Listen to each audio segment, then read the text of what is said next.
untuk combo yang aku dapat ni, satu kotak besar macam ni, aku dapat semua mix flavor ni tau. 2, 4, 6 dan 8. 8 yang macam ni. Setiap satu ni ada 9 pieces kat dalam, 9 batang.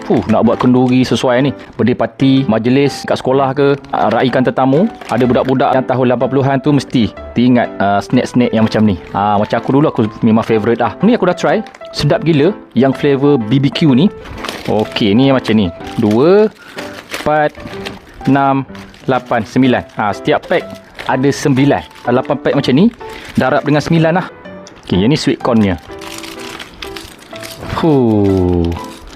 Menggamit memori guys. Ini memang nostalgia punya snack. Bismillah. Cheese corn stick. Cuba. Yang ni best.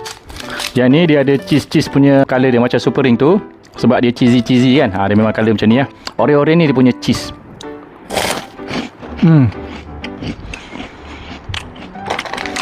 Yang ni rasa macam super ring guys. Tapi yang ni dalam bentuk stick.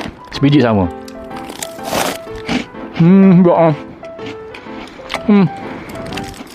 Sedap. So aku dah try 3. Aku dah buka yang ni. Aku dah buka yang corn stick sweet. Dan aku dah buka yang BBQ. Overall sedap guys, serius. Kalau korang nak, guys, murah, beg kuning. Memang kau dapat macam ni.